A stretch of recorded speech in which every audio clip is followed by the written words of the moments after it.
오늘은 율법을 붙고 성령을 세우라 라는 말씀으로 여러분께 말씀 전하도록 하겠습니다. 학창시절에 여러분들 지금 그러면 큰일 날 거예요. 근데 저는 학창시절에요, 운동장에서 체육 시간이 되면 잡초를 뽑았던 기억이 납니다. 잡초를 뽑았었어요. 그래서 체육 선생님께서 양손에 잡초를 잔뜩 갖고 와야 된다라고 하면서 잡초를 막 뽑았던 기억이 납니다. 잡초를 한참 뽑으면 잡초가 뿌리는 남겨둔 채 잎사귀만 뽑힐 때가 있어요. 뜯어질 때가 있죠. 그러면 선생님께 굉장히 혼났습니다. 그 이유는 잡초를 뿌리채 뽑지 않으면 그 자리에 다시 잡초가 나기 때문이죠. 또한 잡초를 버릴 때도 주의를 했어야 됐어요. 왜냐면 잡초를 버릴 때, 잡초를 뽑은 다음에 잡초를 버릴 때 그 뿌리가 땅에 닿아서는 안 돼요. 돌 위에다가 놔서 말라 죽여야만 됩니다. 왜냐면 그 뿌리가 조금이라도 땅에 붙어 있으면 잡초가 살아나요. 굉장한 큰 생명력을 가진 것이 잡초인데, 잡초는 굉장히 끈질긴 생명체입니다. 쉽게 봐서는 안 되는 생명체죠. 여러분, 사람의 죄성이 이 잡초와 같습니다. 아니, 잡초보다도 더한 생명력이 있음을 알고 계시기 원합니다. 죄라는 것은요, 뿌리째 뽑지 않으면 그 싹이 내리고 다시 번식을 엄청나게 합니다. 죄를 뿌리째 뽑았지만 완전히 제거하지 않으면 그 죄가 다시 살아나 활동을 하기도 합니다. 조금이라도 우리 마음에 남아있거나 접촉하고 있으면 그 죄의 확산력과 생명력은 우리가 무시할 수가 없는 겁니다. 하나님은 이 사실을 알기 때문에 우리에게 죄악이 있을 때에 그 죄악을 완전히 뽑아버리기로 결심하시고 엄청난 처벌을, 또한 징계를 내리기도 합니다. 여러분, 고난에 대한 여러 가지 격언이 있습니다. 감당할 만한 고난을 주신다는 말도 있고, 크게 쓰기 위해서 그 준비를 위해 고난을 허락하신다는 말도 있습니다. 하지만 한 가지 여러분이 반드시 알고 있어야 하는 것은, 감당할 만한 고난도 준비를 위한 고난도 모두 내가 아직 준비가 되지 못했기 때문에, 또는 내가 고난 바다에서 해결해야 할 문제가 있기 때문에 그 모든 것들이 허락됐다는 것입니다. 물론 나에게 전혀 문제가 없는 고난이 있을 수도 있습니다. 사단 마귀의 세력에 괴롭힘이 있을 수도 있지요. 하지만 그런 힘듦이 있을 때에 그것이 고난이 되거나, 아니면 힘듦이 있을 때에 그것이 징계가 되는 그 기준점이 있습니다. 그 기준점은 무엇이냐면, 나에게 힘든 문제가 있을 때에 전혀 문제가 없다, 나에겐 문제가 없다 라는 인식을 가지면 그것은 징계가 되고 나의 교만의 반증이 됩니다.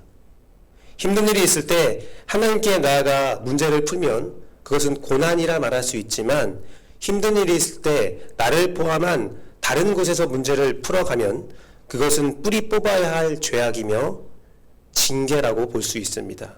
즉, 고난과 징계의 차이점은 나의 방향성에 있다는 겁니다. 내 힘든 일에 대해서 어떻게 반응하느냐, 그걸로 인해서 내가 고난이 될 수 있고 징계가 될 수 있습니다. 훈련이든 심판이든 우리는 먼저 고난이 닥쳐오면 자신을 돌아볼 줄 알아야 합니다. 내 안에 뿌리채 뽑아버려야 할 죄악이 있는가를 살펴볼 수 있어야 합니다. 그 뒤에, 모든 과정을 이룬 뒤에야 하나님 앞에서 자신을 주장할 수 있는 겁니다. 오늘 본문이 바로 이와 같은 내용을 설명하고 있는 겁니다. 계속 심판을 이야기하면서 이 심판이 이스라엘 민족에게 왜 허락되었는지를 하나님은 선포하고 있습니다. 14절부터 17절에서 하나님은 이스라엘 죄악에 대해서 모든 것을 뽑아버리겠다라고 선언하시고, 그 뒤에 어떻게 하십니까? 그 죄악을 다 뽑아버린 뒤에는 그들을 불쌍히 여기면서 다시 한번 그들에게 기회를 주겠다고 선언을 하고 있습니다. 그러면서 하나님께서 이스라엘 백성에게 명령하는 것은, 너희가 바알에게 한 명세대로, 바알에게 한 것처럼 하나님을 섬기면 그들을 다시 한번 회복시켜주겠다, 세워주겠다라는 말씀을 하십니다. 오늘 이 말씀을 통해서 우리의 삶을 돌아보기 원하는데요. 바알에게 하는 맹세는 바로 풍요와 주인이라는 그 바알에게 모든 것을 바치는 맹세입니다. 이스라엘 백성들은 자신의 소유와 이익을 위해서 바알에게 모든 정성과 시간을 투자했습니다. 다른 어떤 것보다 바알에게 모든 역량을 집중했던 이스라엘 모습을 말씀은 보여주고 있는 것입니다. 하나님은 바알에게 했던 집중을 나에게 하라 라고 말하고 있습니다. 오늘날 이 말씀을 여러분의 삶에, 우리의 삶에 적용하면 어떤 것이 되냐면, 여러분들 한번 생각해 보세요. 오늘날 여러분이 어떤 것과 가장 많은 시간을 보내고 있고 무엇에 가장 많은 투자를 하는지 생각해 보십시오. 그것이 바로 여러분의 바알입니다. 여러분의 바알은 여러분이 가장 관심 갖고 가장 집중하고 있으며 가장 많은 시간을 보내고 있는 것입니다. 하나님이 아닌 다른 대상에 여러분이 집중하고 있다면, 여러분의 삶의 주인 자리를 내어주고 있다면 그것이 바알이며, 하나님은 당신에게 원하는 것은 그것을 뿌리채 뽑고 그 자리에 하나님을 놓으라는 것입니다. 제가 한번 생각해 봤어요. 오늘 학생들에게 바알이 무엇일까를 한번 생각해 봤는데, 게임, 성적이 될 수도 있을 것 같아요. 또한 우리 성도들에게 무엇이 바알일까 생각해 봤더니 돈과 명예, 학력, 그런 것들이 있는 것 같습니다. 어떠한 성취와 성공을 위해서 나의 모든 시간을 투자하고 있다는 생각이 듭니다. 그것들을 뽑아버리고 그 안에 하나님을 세우는 것은 생각보다 너무나 어려운 일이 맞습니다. 제가 이런 말을 드릴 때 많은 분들은 이렇게 말합니다. 목사님, 그러면 내가 이 삶에서 모든 것을 끊어버리고 하나님만 생각하는, 마치 나는 자연인이다 같은 삶의 모습을 살아야 합니까? 세상을 떠나서 교회에만 있어야 되고 말씀만 봐야 되고 하나님께만 집중해야 됩니까? 다른 모든 걸 다 포기해야 됩니까? 라고 물어보는 분들이 있습니다. 하지만 제 말은 그 뜻이 절대로 아닙니다. 그 이유는 삶 속에서 나타나는 성령의 권능이라는 책에서 이런 대목이 기록되어 있습니다. 하나님께서 필요한 성도의 모습은 하루 종일 교회 안에 있는 그리스도인이 아니라 세상에 나가 진리의 말씀을 필요하는 이웃들과 함께 하루 종일 생활하는 그리스도인입니다. 그의 역할로 마주치는 사람들 중에는 한 번도 예수 그리스도의 복음을 듣지 못한 자들이 있습니다. 이것이 바로 여러분의 선교 사명입니다. 우리가 매일 어깨를 맞대고 얼굴을 마주보는 사람 중에는 일생 동안 교회 문 앞에도 가보지 못한 사람들이 있습니다. 그래서 하나님은 그 사람들에게 진리의 말씀을 전해줄 사람이 필요합니다. 그 소중한 사람이 바로 당신입니다.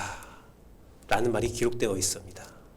즉 이것은 내가 내 자리의 중심에 하나님을 세운다는 것은 단순히 교회에만 나와라, 말씀만 봐라, 내 세상에 있는 모든 것들을 끊어버려라, 없애버려라 라는 말이 아니라, 그 모든 것들의 외형은 똑같으나 그 내면의 모습이 달라져야 된다라는 것입니다.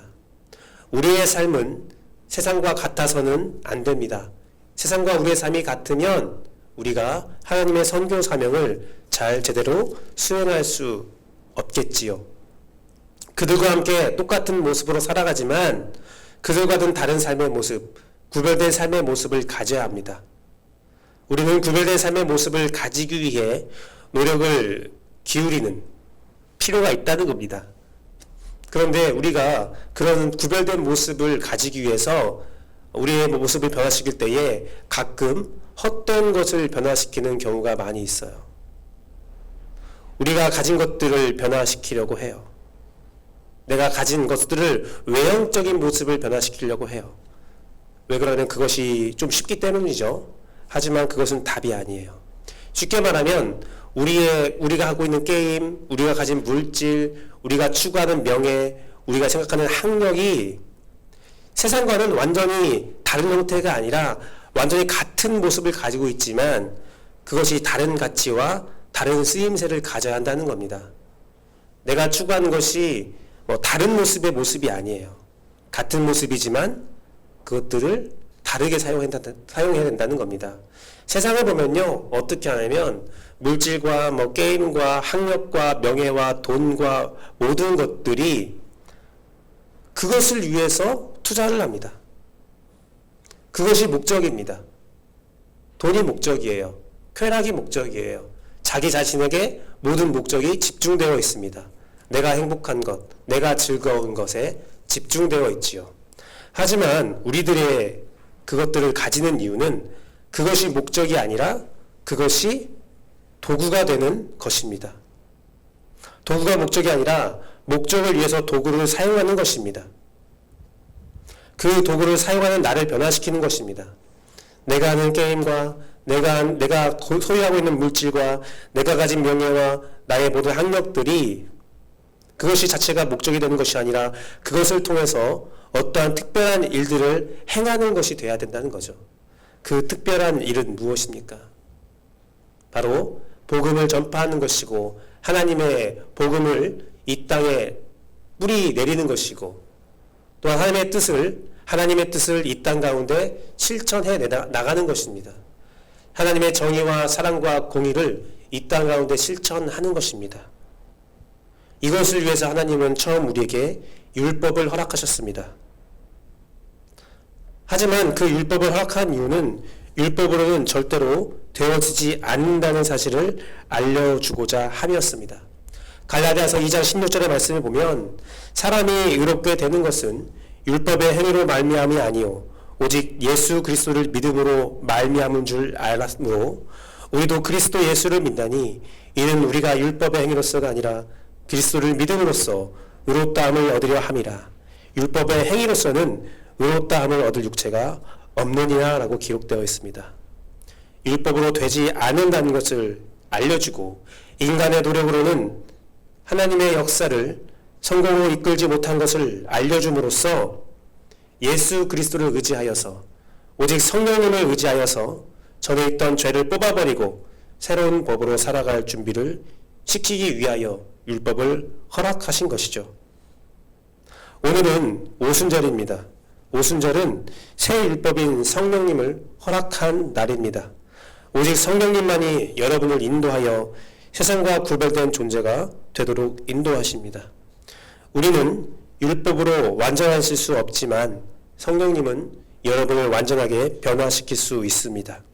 그래서 우리는 모든 삶에 성령님과 동행하는 연습을 해야 합니다. 나의 시간과 나의 모든 투자가 성령님을 향할 수 있도록 하십시오. 성령님께서 기뻐하지 않는 것은 끊어버리고 성령님께서 기뻐하시는 것은 그 영역을 점차 넓혀가는 여러분 되기를 소망합니다. 그러기 위하여 제가 4가지를 여러분에게 주장하고자 합니다. 먼저 성령님이 내 안에 함께 있다는 것을 믿고 인정하십시오. 두 번째로는 성령님께 매일 매순간 할 말과 행동을 물어보려고 노력하십시오. 그것을 깜빡 잃어버려도 생각나면 그 자리에서 잠깐이라도 성령님, 내가 어떻게 말해야 합니까? 성령님, 내가 어떻게 행동해야 됩니까? 라고 물어보는 여러분 되기를 소망합니다. 세 번째로 매일 나의 삶을 복기하며 말씀과 기도의 자리를 넓혀가십시오. 아침의 시작도 좋고 하루의 끝도 좋습니다. 하나님의 말씀을 보고 잠깐이라도 기도하면서 그 시간들을 점차 넓혀가는 연습을 하십시오. 마지막으로 내가 받은 성령의 뜻을 공유하며 사실 진실 여부를 함께 확인하며 중보하는 여러분 되길 소망합니다. 우리가 한자리에 모여서 여러 가지 이야기를 나눌 때에 내가 성령님께 받은 말씀의 은혜를 나누고 또 그것을 검증하고 함께 중보하고 함께 확인하는 시간이 필요합니다. 그래서 우리들은 모이면 말씀을 이야기하고 내가 기도한 것들, 내가 받은 소감들을 나누는 용기가 필요합니다. 이 4가지가 여러분 삶의 성령 충만의 방법입니다. 이 방법을 통해서 여러분들 안에 있는 율법의 죄악, 세상의 죄악들이 뿌리채 뽑혀버리고 그 자리에 성령님이 자리 잡으며 여러분 삶의 성령의 거룩한 열매가 맺어지는 귀한 은혜가 있기를 소망합니다. 함께 기도하겠습니다.